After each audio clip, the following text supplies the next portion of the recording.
It is a blessing to be here today. We woke up this morning and knew that it was this day. This is the day which the Lord hath made. We will rejoice and be glad in it. Which means we must choose to rejoice. And no matter what happens in our lives, we have a reason to rejoice. And one of those reasons is, no matter what, God answers our prayers. So before we hear this word today, let us pray. Heavenly Father, we thank thee, O God, for this day. This, the first day of the week. The Lord's Day. The Lord's Day. We rejoice in thee, O Lord. And we proclaim thy goodness. In Jesus' name we pray. Amen. In Mark chapter 11 verse 24, Jesus Christ gives to us a promise. This is a special promise for me. Because it was by this promise that I became a Christian, a child of God. Before that, I was a child of the devil. I came here to Thailand back in 1990.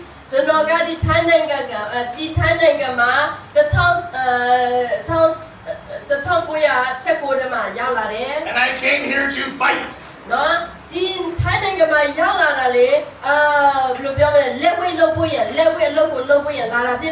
I was filled with hate.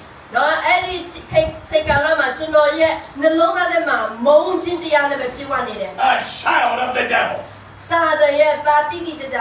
My father's American. My mother's Vietnamese. I was born because of war. War is a very bad thing.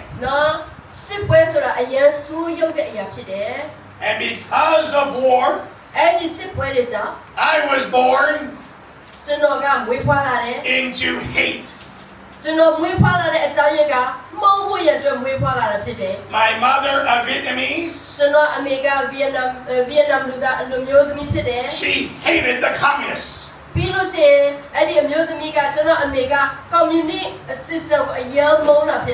Now, communism is bad. Sorry? Communism is bad. But we don't hate the communists. Because hate is bad. But my mother, she hated the communists. When she was a young girl, her father, my grandfather, was a policeman. And the communists were killing all the police.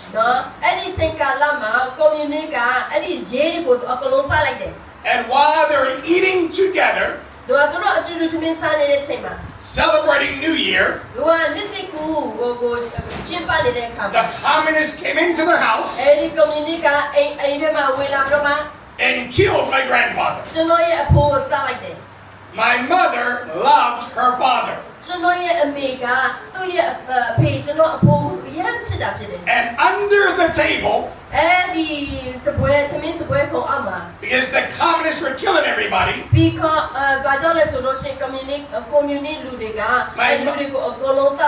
My mother had to hide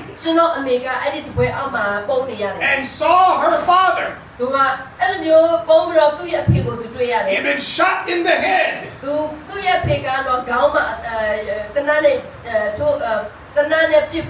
And was dead.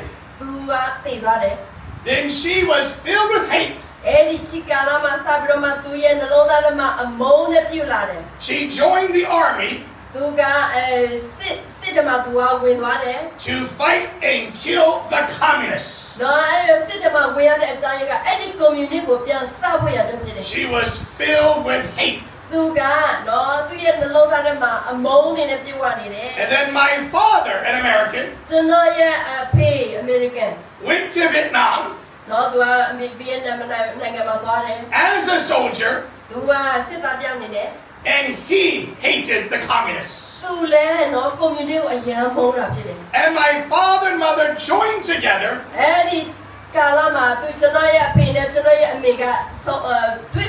not because of love, because they both hated the communists. A family like that will not last long. Hate is never blessed by God.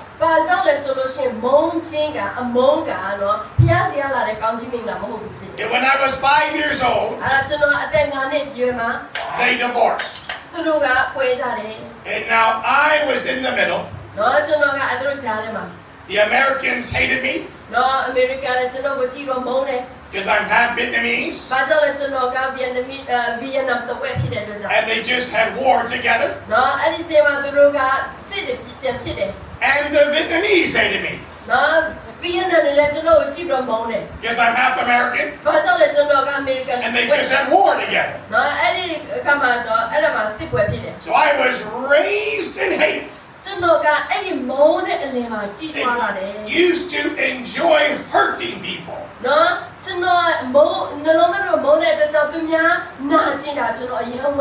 And since I was a child, I could fight. So in 1990, I came here to Thailand to fight. But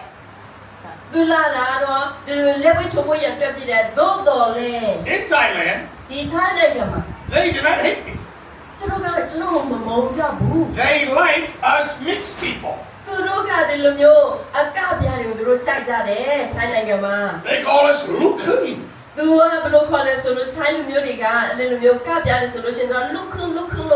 And everywhere I went,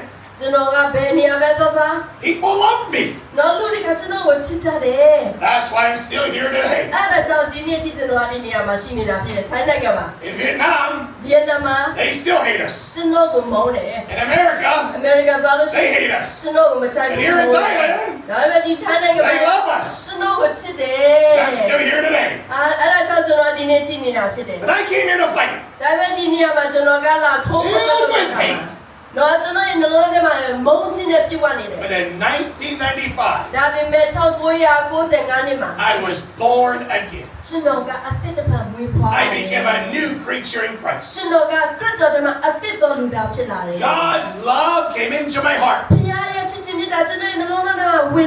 by the Holy Ghost. I didn't change religions. I got born again. And a child of hate became a child of love. A child of God. For God is love. And how did that happen? And Mark 11:24, Jesus says, therefore I say to you, what things shall we desire when you pray, believe that you receive them, and ye shall have them. ထို့ကြောင့်ငါဆိုသည်ကသင်တို့သည်ဆုကျေးဇူးကိုရမည်ဟုယုံကြည်သောစိတ်နှင့်ဆုတောင်းသမျှကိုရကြလိမ့်မည် Hate is never blessed by God. နော်အမိုးဆိုတာဘုရားရှိရလာတဲ့ကောင်းကြီးမင်္ဂလာမဟုတ်ဘူး Hate is the opposite of God အမိုးဆိုတာဘုရားနဲ့ဆန့်ကျင်ပဲဖြစ်တယ် because God is love. ဘာကြောင့်လဲဘုရားသခင်သည်ချစ်ခြင်းမေတ္တာဖြစ်တော်မူတယ်လို့ပြောတယ် Therefore, God cannot bless hate. အဲ့ဒါကြောင့်ဘုရားကအဲ့ဒီမုန်းတဲ့သူကိုမကောင်းခြင်းမပေးတတ်ဘူးဖြစ်တယ် One of the young worship men today, ခုနဒီမှာနော်ချီမကိုကိုချင်းတဲ့မှာပါတဲ့လူငယ်တွေ he had a shirt that says, all things work together for good. နော်သူရဲ့အင်ဂျီမှာသူကဘယ်လိုပြောမလဲအရာခတ်သိမ်းနော်ဘုရားဖန်ဆင်းတာကောင်းတဲ့အရာတွေအတွက်ဖြစ်တယ်လို့ပြောတယ် That's သူရဲ့အင်ဂျီ in မှာ Romans chapter 28. အဲ့ဒါယောဟန်ခန်းကြီး28ပါရှိတယ် And all things work together for good နော်အရာခတ်သိမ်းကကောင်းတဲ့အရာအတွက်တစ်ခုဖြစ်လာတာဖြစ်တယ် to them that love God, နော်ဘုရားကိုချစ်တဲ့သူတွေအတွက် to them that love. ဘုရားကိုချစ်ခြင်းမေတ္တာရှိတဲ့သူတွေအတွက် Love is blessed by God. နော်ချစ်ခြင်းမေတ္တာဘုရားစီကလာတာဖြစ်တယ် I was a child of hate. ကျွန်တော်ကမုန်းတဲ့ကလေးဖြစ်တယ် So if all things work together for good to them that love God, နော်ခုနကျမ်းစာကအရာခတ်တဲ့ဘုရားကိုချစ်တဲ့သူတွေအရာခတ်တဲ့ကကောင်းတဲ့အရာတွေဖြစ်လာတယ်လို့ပြောတဲ့ခါမှာ that means that all things work together for bad to them that hate. နော်စံကျင်ဘက်ပြန်နားထောင်မယ်ဆိုလို့ရှိရင်နော်မုန်းတဲ့သူရဲ့အသက်တာမှာအရာခတ်တဲ့ကမကောင်းတဲ့အရာပဲဖြစ်လာတယ် And that was the story of my life. အဲ့ဒါကျွန်တော်ရဲ့ပုံမြင်ပဲဖြစ်ပါတယ် Everything went wrong.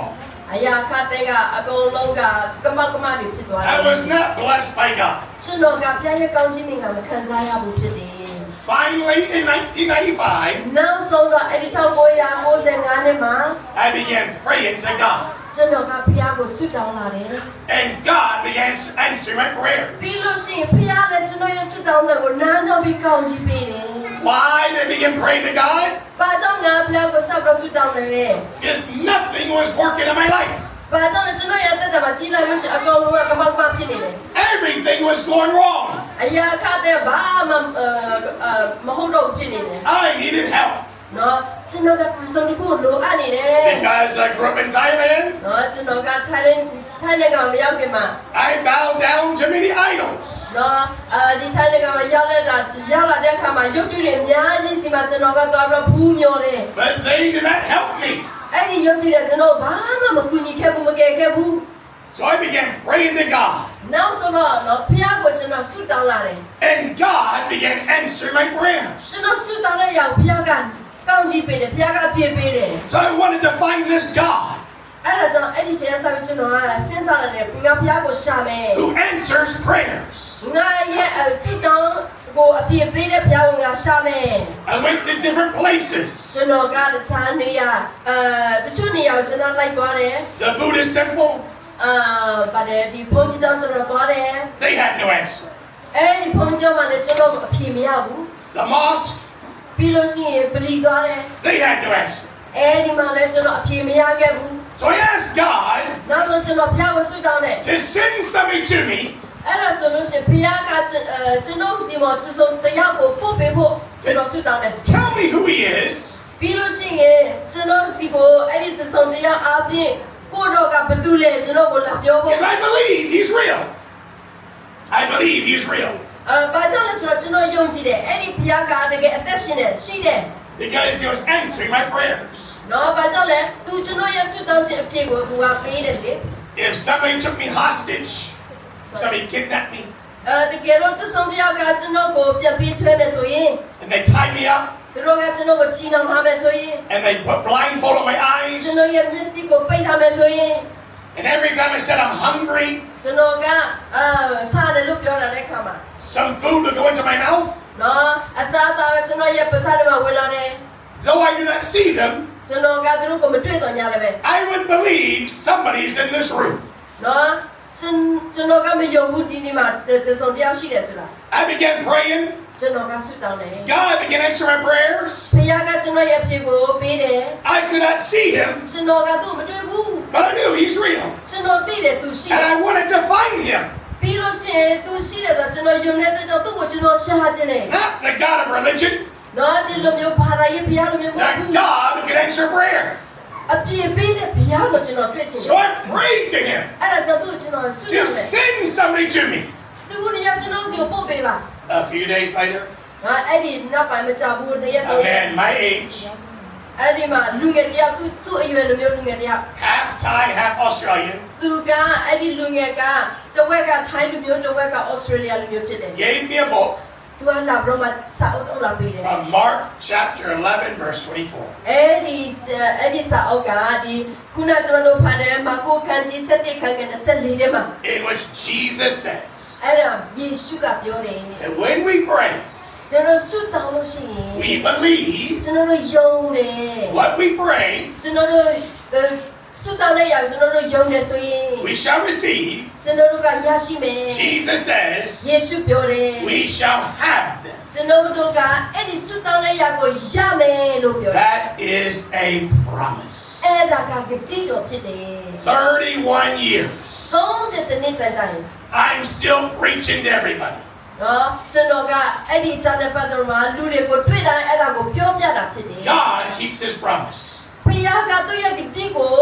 ဂတိတည်တဲ့ဘုရားဖြစ်တယ် God answers prayer. ဘုရားကဆုတောင်းခြင်းကိုနားကြောင်းတဲ့ဘုရားဖြစ်တယ်ဖြစ်ပေးတဲ့ဘုရားဖြစ် This တယ် is why we can choose to rejoice. အဲ့ဒါကြောင့်ဒီအကြောင်းရင်းကြောင့်ကျွန်တော်ကဝမ်းမြောက်ဖို့ရတဲ့ရွေးချယ်နိုင်တာဖြစ်တယ် Because no matter what's happening, ဘလို့ချင်းနေမျိုးဆို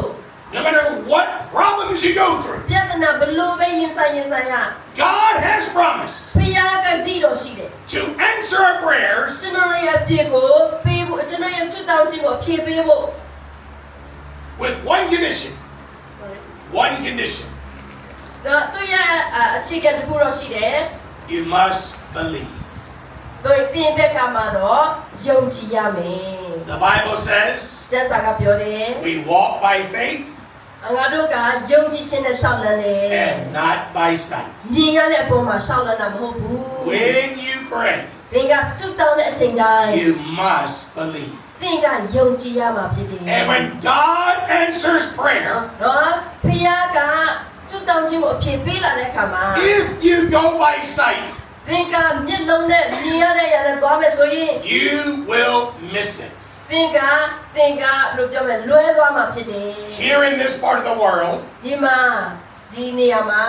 among Asian people, ဒီအာရှနိုင်ငံတွေမှာ we like to go by what we see. နော်တော်တော်များများကကျွန်တော်တို့မြင်ရတဲ့အတိုင်းပဲသွားကြတာဖြစ်တယ် If I go outside, ကျွန်တော်ကအပြင်သွားလို့ရှိရင် everybody who sees me လူတွေကကျွန်တော်ကိုတွေ့တယ် will speak English to me. သူတို့ကအင်္ဂလိပ်လိုလာပြောကြတယ် Because what they see ဘာကြောင့်လဲသူမြင်တာ is a Galawa. သူတို့ကမြင်တာအင်္ဂလိပ်လို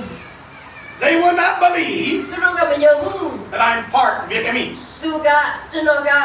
ဗီယက်နမ်တဝက်ဖြစ်တယ်ဆိုတာသူတို့မယုံဘူး When people feed me, သူတို့ကကျွန်တော်ကိုကျွေးလို့ရှိရင်လည်း they are scared. နော်သူတို့ sorry They are scared. သူတို့ကကြောက်ကြတယ် Is it too spicy for you? သူနော်သူတို့ကျွေးလို့ရှိရင်သူတို့အရင်ဆက်သွားမလား Because they see me, ဘာကြောင့်လဲသူတို့တွေ့ရတဲ့အခါမှာ they think Galawa. သူတို့ကအင်္ဂလိပ်လိုဖြစ်တဲ့အတွက်ကြောင့်အစလည်းမတက်ဘူး But I'm really Vietnamese. နော်ကျွန်တော်ကဗီယက်နမ်တဝက်ဖြစ်တယ် And I can eat more spicy than you. နော်ကျွန်တော်ဗီယက်နမ်တဝက်ဖြစ်တဲ့အတွက်ကြောင့်နော်သင်တို့ထက်အစနှစ်ဆပိုတော့စားနိုင်တာဖြစ်တယ် Guaranteed.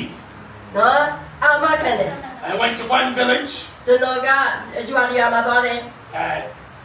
Bang Samay Heng, သူ့ရဲ့ရွာကစမိတ်ဟင်း and I ate all of their chili paste. နော်သူရွာမှာရှိတဲ့သူ့ရဲ့ငရုတ်တီထောင်းနဲ့ကျွန်တော်အကုန်လုံးစားတယ် And till this day, နော်ဒီနေ့အထိ when they think of me, သူတို့ကကျွန်တော်ကိုစဉ်းစားလိုက်တိုင်း they say, Brother Tony, သူတို့ပြောတယ်Oh brother Tony he loves chili. သူကငရုတ်တီစားတာကြိုက်တယ် Now, if you go by sight, ငါတရားမျက်လုံးနဲ့သွားမယ်ဆိုလို့ရှိရင်အမြင်နဲ့ you သွားမယ် would ဆို not ရင် believe that. သင်ကအဲ့ဒီအရာကိုယုံမှာမဟုတ် Because ဘူး you would think I'm a Galawa. ဘာကြောင့်လဲသင်ကကြည့်လိုက်လို့ရှိရင်ဒါဒီရောက်တော့ငရုတ်တီစားမှာမဟုတ်ဘူး Your eyes သင်ရဲ့မျက်လုံးက are always wrong. အမြဲတမ်းမှားတတ်တာဖြစ်တယ် That's why in this part of the world, အဲ့ဒါကြောင့်ဒီကမ္ဘာကြီးမှာအဲ့လိုမျိုးဖြစ်တယ် there are a lot of scammers. နော်ပြီးလို့ရှိရင်အလိမ်တွေအမျိုးမျိုးရှိတယ် They're everywhere. ဘယ်နေရာပဲသွားသွား There are so many scammers. နော်ဒီလိုမျိုး scammer လိမ်တဲ့သူလက်ဖြားတဲ့သူ When you travel to Manasod, နော်နေကမဲဆောက်ရနေခီးလာလို့ရှိရင် they have signs about scammers everywhere. နော်စကင်မာရဲ့လက္ခဏာအများမျိုးနေရာကမှတွေ့ရတယ် Because we go by our sight, ငါတို့ကမျက်လုံးအမြင်နဲ့သွားမယ်ဆိုရင် it's easy to deceive you. နော်တင်ကအမြင်လွယ်လွယ်လေးနဲ့လက်စားချင်းခံရနိုင်တယ် There's no such thing as magic. နော်ဒီလိုမျိုးဘယ်လိုပြောမော်လိုမျိုးလက်စားတဲ့အရာတွေမရှိဘူး But there are magicians magician that practice magic. ဒါပေမဲ့သူတို့ကဘယ်လိုပြောမလဲ So like they can make this disappear. သူကဘယ်လိုပြောမလဲမြက်လက်လိုမျိုးနော်ဒီရာကိုလွယ်လွယ်လေးနဲ့ပျောက်သွားအောင်ကမြက်လက်လိုမျိုးလုပ်နိုင်တယ် I have a friend. ကျွန်တော်ရဲ့တကယ်ချင်းတယောက်ရှိတယ် He's from the Philippines. သူကဖိလစ်ပင်းနိုင်ငံမှာ He can take a coin သူကအဲ့ဒီငွေနော်ငွေတစ်ပြားကိုသူယူတယ် and put it inside his arm. သူရဲ့လက်ထဲမှာသူကထည့်လိုက်တယ် Magic. အဲ့ဒါကိုပျောက်သွားတယ်အဲ့ဒါ Everybody gather around. အဲ့ဒါကဘယ်လိုပြောမလဲမြက်လက်ဖြစ်တယ်လူတွေကသူ့မှာလာတယ် You see the coin? နေကျွမ်းတာဒီမှာငွေဗျာ He puts it into his arm. အဝဲသူ့ရဲ့လက်ထဲမှာသူ့ရဲ့လက်အသားထဲမှာသူစိုက်ထည့်လိုက်တယ် Everybody's looking at his arm. လူတွေကသူ့ရဲ့လက်ကိုကြည့်တယ် And real fast, နော် sorry real fast, သူကမြင်လေးနဲ့သူက he does this. သူကဒီလိုလုပ်တယ်အဲ့လိုမျိုးသူလုပ်တယ် But everybody's looking here. နော်လူတွေကအဲ့ဒီမှာပဲကြည့်တယ် And the coin is here now. နော်အခုသူ့ရဲ့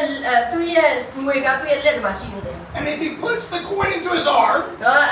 အဲ့ဒီငွေကလေးကိုငွေပြားကိုသူ့ရဲ့လက်ထဲမှာသူ and everybody's looking here, သူသိမ့်ထက်တယ်လူတွေရတယ်အဲ့ဒီနေရာမှာပဲကြည့်တယ် because the coin is here, ဒါပေမဲ့သူ့ရဲ့ငွေပြား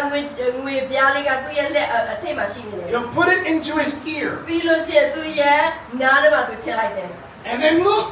လူတွေကကြည့်လိုက်တယ် it's gone. ပျောက်သွားတယ် And everybody looks at his hands. လူတွေကလည်းသူ့ရဲ့လက်ကိုစစ်ဆေးနေတ They ယ် look at his arm. လက်တွေကိုလည်းကြည့်တယ် Wow, magic. ဝါအဲ့ဒါမြင်လက်ပဲ The coin is here. နောက်ဆုံးတော့သူ့ရဲ့ငွေပြားကလေးဟာသူ့ But ရဲ့နားထဲမှာရှိနေ nobody's တယ် looking here. ဘူးမှသူ့ရဲ့နားထဲမှာမကြည့်ဘူး See, if you go by your eyes, အဲ့ဒါကြောင့်သူ့ရဲ့မျက်စိနဲ့သူသွားမယ်ဆိုရင် you can be deceived. သင်ကအလိမ်ညာချင်းခံရနိုင်တယ် I'm not a big man, ကျွန်တော်ကလူကြီးမဟုတ်ဘူး but when I was a boxer, I used to knock people out. ဒါပေမဲ့ကျွန်တော်ကဒီလိုလက်ဝိသမားလုပ်တဲ့အခါမှာလူတွေကိုအနိုင်ယူနိုင်တယ် It has nothing to do with muscle. နော်ဒီဘာလဲ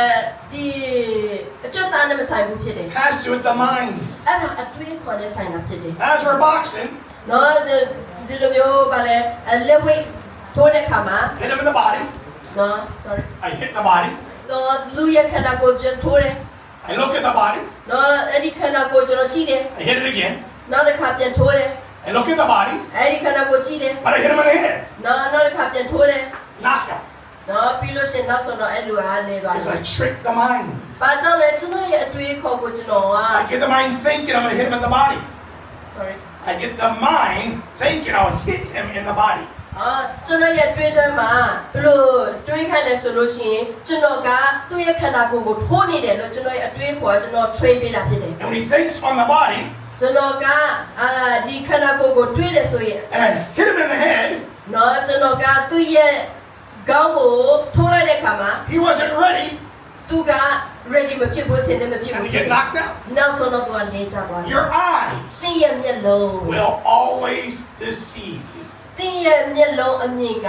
အမြဲတမ်းသူ့ကိုသင်ကိုလိမ်စားတာ So we walk by faith အဲ့ဒါကြောင့်ကျမ်းစာပြောတယ်နော်ယုံကြည်ခြင်းနဲ့ရှောက်လန်းတယ် and not by sight. နော်အမြင်နဲ့ရှောက်လန်းတာမဟုတ်ဘူး Yesterday, မနေ့က we took the bus here, ကျွန်တော်ကဘတ်စကနဲ့လာတယ် 8 hours. 8 နာရီလာရတယ် Praise God. ရာကိုချီးမွမ်းတယ် When I got to my seat, ဒီကျွန်တော်ရဲ့ထိုင်ကုန်မှာရောက်လာတဲ့အခါမှာ the young man in front of me, ကျွန်တော်ရဲ့ရှေ့မှာလူငယ်တယောက်ရှိတယ် he put his seat all the way down. သူရဲ့ထိုင်ကုန်ကဘယ်လိုပြောမလဲသူလဲချလိုက်တယ်အနောက်လဲချလိုက်တယ် It's so far down, သူရဲ့ဘယ်လိုပြောမလဲလဲ I can't even sit down. သူ သူကသူ့ရဲ့ထိုင်ခေါ်အဲ့လိုမျိုးလဲစားလိုက်တော့ကျွန်တော်ထိုင်စရာနေရာမရှိတော့ဖြစ်တယ် And the bus worker ဒါဒီကား driver ရဲ့ driver တမလို့တဲ့အမျိုးသမီးက who's checking my ticket သူကကျွန်တော်ရဲ့ ticket ကိုကြည့်တယ် has to tell them to put the seat up နော်သူက ticket ကိုကြည့်ပြီးတော့မှခုနအဲ့ဒီလူကိုပြန်ထလာဖို့ရအတွက်လို့ရမယ်စား so that now I can get in and sit down. လို့ရမယ်လို့ပြီးတော့မှကျွန်တော်ကအဲ့ဒီမှာတော့ထိုင်နေရမယ် And then he puts the seat all the way down. နော်နောက်ဆုံးသူကအဲ့ဒီ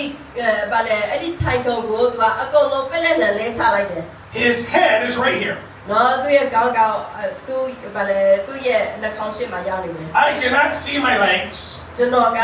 ဒီဘဲညာဘက်လည်းကြည့်လို့မရတော့ဘူး I cannot even move. ကျွန်တော်လုံးလို့လည်းမရတော့ဘူး How is this an answer to prayer? နော်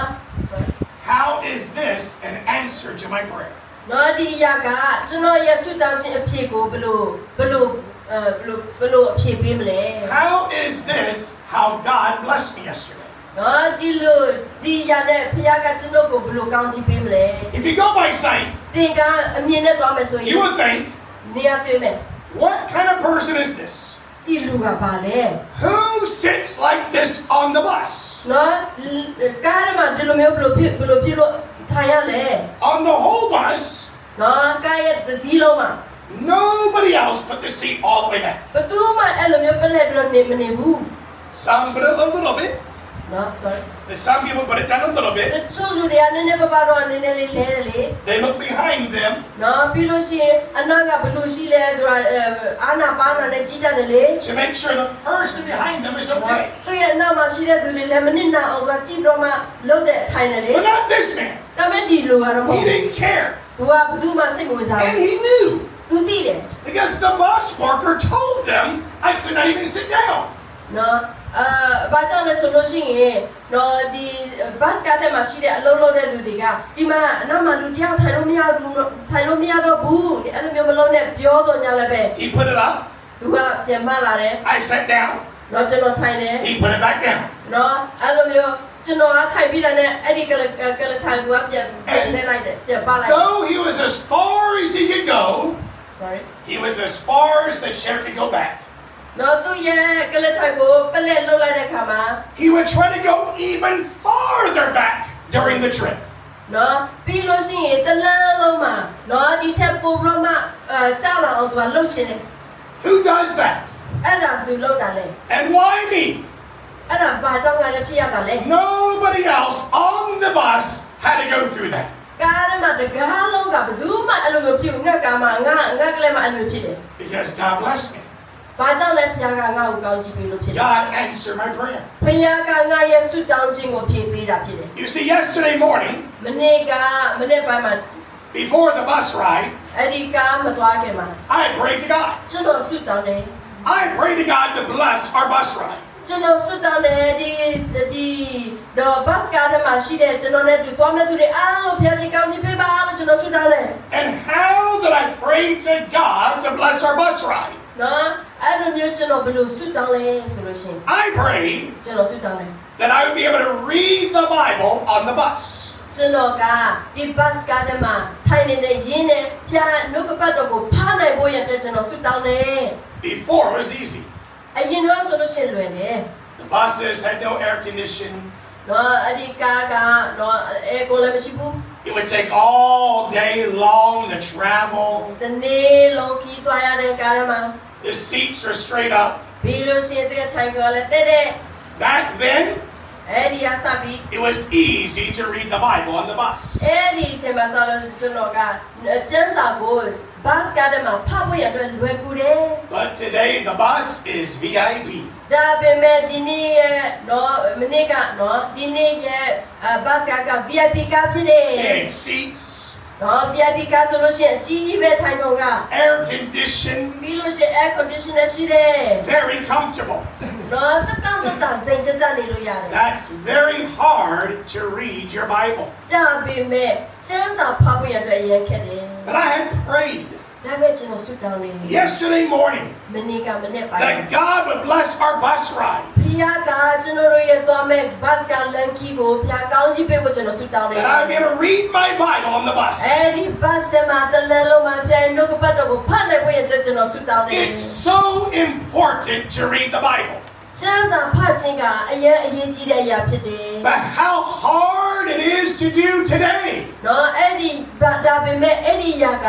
ဒီခေတ်ကာလမှာဒီနေ့ရက်မှာဘယ်လောက်ခက်လဲဆိုတာ We all have phones.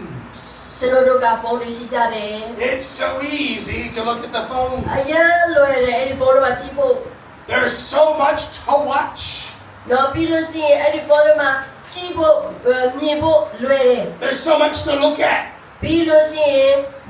ကြည့်ဖို့ရလွယ်တယ် There's so much new on the phone. ပြီးလို့ရှိရင်ဖုန်းတွေမှာအမျိုးမျိုးအသစ်တွေအများကြီးရှိတယ် It's hard to read the Bible. ဒါပေမဲ့ဒီကျမ်းစာကိုဖတ်ဖို့ရအတွက်ခက်တယ် But this is how we're blessed by God. ဒါပေမဲ့ဒီအရာကဘုရားစီကလာတဲ့ကောင်းချီးမင်္ဂလာဖြစ် This တယ် is where faith comes from. ဒီအရာအပြည့်ယုံကြည်ခြင်းကဝင်လာတာဖြစ်တယ် This feeds our soul. ဒီအရာကကျွန်တော်ရဲ့စိတ်ဝိညာဉ်ကိုအစာကျွေးတာဖြစ်တယ် This gives us strength. ဒီအရာကကျွန်တော်တို့ကိုခွန်အားပေးတာဖြစ်တယ် By this, we can know the will of God. ဒီဟာအပြည့်ကျွန်တော်တို့ကဖျားရဲ့အလိုတော်ကိုသိတာဖြစ်တယ် The more time we spend in God's Word, the more blessed we are. ဒီဖျားရဲ့နှုတ်ကပတ်တော်ကိုအချိန်ပိုပေးနေလေဖျားရဲ့ကောင်းချီးမင်္ဂလာကကျွန်တော်တို့ပေါ်မှာပိုများနေလေဖြစ်တယ် Knowing this, ဒီအရာကိုသိချင်ရ I pray to ကျွ God န်တော်ဘုရားကိုဆုတောင်းတယ် that I be able to read the Bible on the bus. အားကြောင့်ကျွန်တော်ရဲ့ဒီဘတ်ကားထဲမှာပြနှုတ်ကပတ်တော်ကိုဖတ်နိုင်ဖို့ရတဲ့ကျွန်တော်ဆုတောင်းတယ် You are who you are. You နော် are who you သင် are ကတင်တယ်လို့မျိုးဖြစ်တာက by your prayer, သင်ရဲ့ဆုတောင်းခြင်းပါစားအားကြောင့် by ဖြစ်တယ် the words you speak. နော်သင်ရဲ့ပါစားအားဖြင့်သူကဒီလိုမျိုးအသက်ရှင်တာဖြစ်နေတာ In ဖြစ်တယ် science, သိပ္ပံပညာရှင်တွေမှာ they have looked at water သူကနော်ရေကိုကြည့်တယ် through the microscope, ပြီးလို့ရှိရင်အဲ့ဒီရေကို microscope နဲ့ကြည့်တယ်မန်ဘလူးနဲ့ကြည့်တယ် and they can prove ပြီးလို့ရှိရင်သူတို့ကသက်သေပြတယ် words have power over water. ဘာသူဘလို့သက်သေပြလဲဆိုလို့ရှိရင်ကျွန်တော်ပြောတဲ့စကားကဒီရေပေါ်မှာတကိုးရှိတယ် Without touching the water, အဲ့ဒီရေကိုမကန်ရဘဲနဲ့ speaking to the water, ပြောတာပဲ under the microscope, အဲ့ဒီမန်ဘလူးတွေမှာကြည့်လိုက်တဲ့အခါမှာ they can see the water change. နော်အဲ့ဒီရေရဲ့ပြောင်းလဲခြင်းတွေကိုသူမြင်ရတယ် Your body သင်ရဲ့ကိုယ်ခန္ဓာသည် is over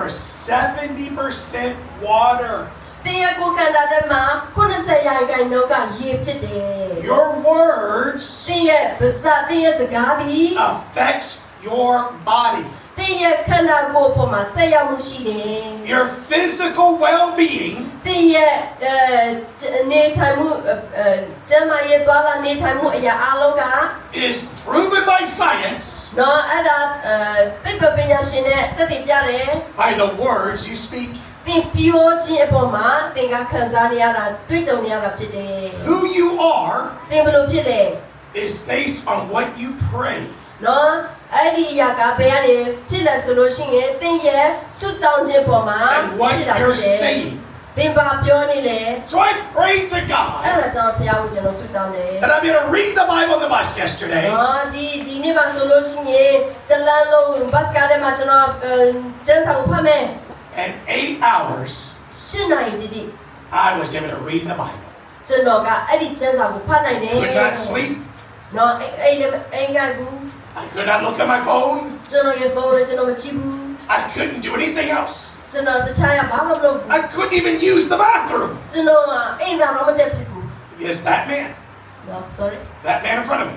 နော်အဲ့ဒီလူကျွန်တော်ရဲ့အရှိမလူ had his seat all the way back. နော်သူကကျွန်တော်ရဲ့ရှေ့မှာတက်မှာသူကအိတ်ချတယ် There was nothing I could do နော်သူကကျွန်တော်ဘာမှလုပ်လို့မရဘူး except read my Bible. နော်ကျွန်တော်ဘာမှမလုပ်လို့မရဘူးကျန်းစာဖတ်တာကလွယ် My eyes getting tired. ကျွန်တော်ရဲ့မျက်လုံးလည်းပင်ပန်းလာတယ် I shut my Bible. ကျွန်တော်ရဲ့ကျန်းစာကိုပိတ်လိုက်တယ် I cannot relax. ကျွန်တော်ကအနိုင်လို့မရဘူး There's somebody's head right in front of me. ဘာကြောင့်လဲဆိုကျွန်တော်ရဲ့ရှစ်တဲ့မှာသူကခေါင်းတစ်လုံးရှိနေလို့ My hand ကျွန်တော်ရဲ့လက်က wanted to hit him. သူ့ကိုထိုးချင်တယ် So I need to keep reading my Bible. နော်အဲ့ဒါကျွန်တော်ကနော်ကျန်းစာကိုဖတ်ဖို့ Hours and hours. နော်တနာရီပြီးတနာရီ My eyes are tired. ကျွန်တော်ရဲ့မျက်လုံးလည်းပင်ပန်းလာ Shut ပြီ my Bible. ကျွန်တော်ကျန်းစာကိုပိတ်လိုက်တယ် What do I look at? ကျွန်တော်ပါလေကြည့်တယ် his head. သူ့ရဲ့ခေါင်းပဲကြည့် I went to grab his hair, အဲ့ဒီခေါင်းကျွန်တော်ကင်ပြီးတော့မှ slam his head in the window. အဲ့လိုမျိုးခေါင်းနဲ့ပါလေပြည့်တင်းပါလေ Can't do that. တို့တော့လေ So I read my Bible. အဲ့ဒါကြောင့်မကြည့်ချင်တဲ့အတွက်ကြောင့်အဲ့ကျမ်းစာပဲစိတ်ဖတ်နေတယ် And when we got to Nassau, နော်မဲဆောက်လေးရောက်လေရောက်ပေါ့ at the Tesaban, အဲ့ဒီစပယ်ရောက်တဲ့ခါမှာ he put his seal. သူ့ရဲ့ထိုင်ခုံသူကပြန်မှားလိုက်တယ် Praise the Lord. ဖျားကိုချီးမွမ်းတယ် I got to read the Bible for 8 hours yesterday. နော်မနေ့ကဆိုလို့ရှိရင်တလန်လုံးဘန်ကားနဲ့မဲဆောက်တီဘတ်စကားထဲမှာကျန်းစာတအုပ်ကို8နာရီတိဖတ်ခဲ့ I တယ် couldn't sleep. ကျွန်တော်အိမ်လုံးလည်းမရ I ဘူး couldn't do anything else. ကျန်လာတခြားလည်းဘာမှလုပ်လို့မရ Yes, ဘူး God answered prayer. ဘာကြောင့်လဲဖျားကကျွန်တော်ဆုတောင်းလာတဲ့အရာကိုအပြည့်ပေးတာဖြစ်တယ် When you pray, နော်သင်ကဆုတောင်းတဲ့အခါမှာ you must believe. သင်ကယုံကြည်ရမယ် That means you must walk by faith အတိတ်ဘက်ကသင်ကယုံကြည်ခြင်းနဲ့သွားရတာဖြစ်တယ် and not by sight. နော်မျက်လုံးမြင်နဲ့သွားတာမဟုတ်ဘူး Because God answers your prayer နော်ဘာကြောင့်လဲဘုရားကသင်ဆုတောင်းခြင်းကိုအပြည့်ပေးတယ် by what you see. သင်ကမြင်လိုက်တဲ့အခါမှာ It'll be much worse, နော်ယေရှုရဲ့ဖြစ်တယ် but that's how God answers. ဒါပေမဲ့အဲ့ဒါဘုရားကသင်ရဲ့ဆုတောင်းတဲ့အရာကိုအပြည့်ပေးတာဖြစ်တယ် My great grandmother, ကျွန်တော်ရဲ့အဖွားကြီး my father's grandmother, ကျွန်တော်ရဲ့အဖေရဲ့အဖွားပေါ့ she was a Native American. သူကအမေရိကန်လူမျိုးဖြစ်တယ် They call in English Red Indian. သူကဘယ်လိုပြောမလဲအိန္ဒိယလူမျိုးလို့ခေါ်တယ် And she was born again. သူကဒုတိယမွေးဖွားလာတဲ့အခါမှာ Nobody else in my family was. Nobody else in my family was born again. ကျွန်တော်ရဲ့မိသားစုတဲ့တရားမှဒုတိယကျမမွေးဖွားသေးဘူး But she was. ဒါပေမဲ့သူတယောက်ပဲ And the family thought she was crazy. နော်မိသားစုတဲ့သူ့ကိုကြည့်ရတာအယူဖြစ်တယ်လို့ထင်ကြတယ် I used to think she was crazy ကျွန်တော်လည်းသူအယူဖြစ်တယ်လို့ထင်ခဲ့တယ် because she prayed for me ဘာကြောင့်လဲကျွန်တော်အတွက်သူဆုတောင်းပေးတယ် for 21 years နော်20နှစ်တန်တိုင်သူဆုတောင်းပေးတယ် that God would make me a preacher. နော်ဘာတက်ဆုတောင်းလဲဆိုလို့ရှိရင်ဖခင်ကကျွန်တော်ကိုနော်ဖခင်ရဲ့လူတရားဟောတဲ့ဆရာဖြစ်ဖို့ရတဲ့သူဆုတောင်းပေးခဲ့တယ် She used to write me letters နော်သူကကျွန်တော်အတွက်စာရေးပေးတယ် and tell me သူကျွန်တော်ကိုပြောတယ် that she was praying for me, ကျွန်တော်ကနေအတွက်ဆုတောင်းပေးတယ် that God would make me a preacher. နော်အဖွားကဒီလိုမျိုးပြောတယ်သူစာရေးပေးတယ်ဒီလိုမျိုးပြောတယ်နေ့ကငါဆုတောင်းပေးတဲ့နေ့အတွက်နေ့ကဘုရားရဲ့တရားဟောတဲ့သူတရားဟောတဲ့ဆရာဖြစ်လာဖို့နေ့အတွက်ငါဆုတောင်းတယ် I would laugh. ကျွန်တော်အဲ့ဒီချိန်ကျွန်တော်ရည်တယ် Throw the letters in the trash can. အဲ့ဒီဖွာရေးတဲ့စာရွက်ကိုသူကပြစ်လိုက်တယ် I thought she was crazy. ကျွန်တော်ထင်တာဒီဖွာတော့ယူဖြစ်ပြီးတင်တယ် What happened? ဘယ်လိုဖြစ်သွားလဲ I came to Thailand. နော်ထိုင်းနိုင်ငံရောက်လဲရောက်ပေါ့ I came here to Thai box. နော်လာတဲ့အခါမှာလက်ဝဲထိုးဖို့အတွက်လာတာ I was bowing down to idols. နော်လာတဲ့အခါမှာလည်းရှိသမျှဘုန်းကြီးတွေကလုံးလိုက်ကြောတာ If that did not happen, နော်အဲ့လိုမျိုးမဖြစ်ဘူးဆိုရင် I never would have become a preacher. ငါကဘယ်တော့မှတရားဟောဆရာဖြစ်လာမှာမဟုတ်ဘူး I'd be coming to Thailand, ဒါပေမဲ့ကျွန်တော်ကထိုင်းနိုင်ငံလာတဲ့အခါမှာ bowing to idols. နော်အဲ့ဒီရုပ်တုတွေတော့ကိုယ်ပဲ My life went down so far. ကျွန်တော်ရဲ့ဘဝကအဲ့လိုမျိုးပို့ပြီးတော့မှဘယ်လိုပြောမလဲနှိမ့်ချသွားတယ် I had no other choice နော်တခြားနည်းလည်းမရှိတော့ဘူး but to cry out to God နောက်ဆိုကျွန်တော်ရဲ့ရွေးချယ်မယ့်နည်းလမ်းကဘုရားကိုအော်ဟစ်ရတယ် and get born again ပြီးလို့ရှိရင်အော်ဟစ်ပြီးတော့ကျွန်တော်ကအတိတ်ဘက်မွေး and ဖွားလာ become a preacher ပြီးလို့ရှိရင်နောက်ဆိုကျွန်တော်ကတရားဟောဆရာဖြစ်လာတယ် at 21 years old. နော်ဒါတရားဟောဆရာဖြစ်လာတာ20နှစ်တိတိဖြစ်ပြီး That happened. အဲ့ဒါဖြစ်လာတယ် God answered her prayers. ဘုရားကအဲ့ဒီကျွန်တော်ဖွားဆုတောင်းတဲ့အရာကိုဖြစ်ပေးတယ် Could you imagine what she thought back then? ညီအောင်ကြည့်ပါနော်အဲ့ဒီချိန်ခါမှာသူဘာလဲစဉ်းစားနေ She's praying for me. သူကျွန်တော်အတွက်ဆုတောင်းတယ် I come to Thailand. ကျွန်တော်ထိုင်းနိုင်ငံလာတယ် I've got idols on my neck. ကျွန်တော်ရဲ့လေဘေးမှာဒီလိုရုပ်ထုတွေကြီးကြီး I'm Thai boxing. ပြီးလို့ရှိရင်ကျွန်တော်လက်ဝဲထိုးတယ် If she went by her sight, တကယ်လို့သူကသူ့ရဲ့မျက်လုံးအမြင်နဲ့သွားမယ်ဆိုရင် God's not answering. ဘုရားကကျွန်တော်ရဲ့ပြင်မပေးဘူး Where's God? ဘယ်မှာလဲဘုရားက He's getting worse. ပို့ဆိုးသွားမယ် He'll never be a preacher. သူကဘယ်တော့မှတရားဟောဆရာဖြစ်လာမှာမဟုတ်ဘူး But she didn't go by sight. ဒါပေမဲ့အဖွားကသူ့ရဲ့မြင်တဲ့အရာနဲ့မသွားဘူး She believed. သူ ယုံကြည်တယ် No matter how bad it looked, ဘလို့ခြင်းနေမျိုးဖြစ်ဖြစ် she continued to pray by faith. ဆက်ပြီးတော့မှယုံကြည်ခြင်းနဲ့ဆုတောင်းတယ် Because that's how I became a preacher. နော်အဲ့ဒီအရာကြောင့်ကျွန်တော်ကတရားဟောဆရာဖြစ်လာတာဖြစ်တယ် When you're praying for something, ဒီကတိဆုံးတစ်ခုအတွက်ဆုတောင်းနေဆိုရင် almost always, နော်အခါတိုင်းအချိန်တိုင်း by sight, နော်ညလုံးမြင်နဲ့ it will get worse. နော်ပို့ဆိုးသွားတာဖြစ်တယ် It'll get so bad, ပို့ဆိုးသွားတာဖြစ်တယ်ဆိုးဆုံးဖြစ်သွားမယ် it'll take God to do a miracle. နော်အဲ့ sorry It'll take God to do a miracle. နောက်ဆုံးတော့ဖျားကတိကိုအောင်ပဲနမိတ်လက္ခဏာဖြစ်လှုပ်ဆောင်ရပေးရမှာဖြစ်တယ် And that's how God answers prayer. နော်အဲ့ဒါကဖျားရဲ့ဆုတောင်းခြင်းကိုအပြည့်ပေးတယ်ဖျားကအဲ့လိုမျိုးလုပ်တာဖြစ်တယ် Sometimes we're sick. တခါတလေကကျွန်တော်တို့နေမကောင်းဘူး We pray for God to heal us. ကျွန်တော်ကဖျားကိုဆုတောင်းတယ်ဖျားရှင်ကျွန်တော်ကိုပြန်ကျမ်းမခြင်းပေးပါ And what happens? ဘယ်လိုဖြစ်သွားလဲ We get worse. ပို့ဆိုးသွားတယ်ခါလေး It gets bad. နော်ပို့ဆိုးသွားတယ် Why? ဘာကြောင့်လဲ Because God's answered your prayer. ဖျားကသင်ရဲ့ဆုတောင်းခြင်းအဖြစ်ကိုပေး Because တယ် for God to do a miracle, နော်ဖျားကအံ့ဩဖွယ်လုပ်ဖို့ရအတွက် it must get to a very bad place. သူအဆိုးဆုံးနေရာရောက်မှသူကလုပ်ပေးတာဖြစ်တယ် But how many Christians ဒါပေမဲ့ခရိယန်တွေတော်တော်များများ pray for healing? နော်ဆုနာယောဂငြိမ်းချမ်းတဲ့ဆုတောင်းတယ် They get worse ပို့ဆိုးသွားတယ် and they give up. နော်နောက်ဆုံးလက်မြောက်လိုက်တယ် They stop praying. နော်ဆုမတောင်းတော့ဘူး You're praying for a financial blessing. နော်တကယ်လို့သင်ကကိုယ်ကြီးကောင်းချီးမင်္ဂလာတဲ့ဆုတောင်းတယ်ဆိုရင် You can ask my family. ငါမိသားစုမြည်ကြည့် You live by faith. ငါတို့ကယုံကြည်ခြင်းနဲ့ပဲတက်ရှင်တယ် And before God blesses us, အရင်တော့ဆိုလို့ရှိရင်ဘုရားကဆိုတော့ကောင်းချီးပေးတယ် it gets very bad. နော်အချင်းတွေပိုးဆိုးသွားတယ် You see my wife laughing. ဒီမှာကျမအမျိုးသမီးရရှိနေတယ် 31 years. 30နှစ်တိုင် That's how we've been living. ကျွန်တော်အဲ့လိုမျိုးအသက်ရှင်တာဖြစ်တယ် The more we pray, ငါတို့ဆုတောင်းလေ the worse it gets. ပိုးဆိုးလေဖြစ်တယ် To get so bad, နော်အဲ့လိုမျိုး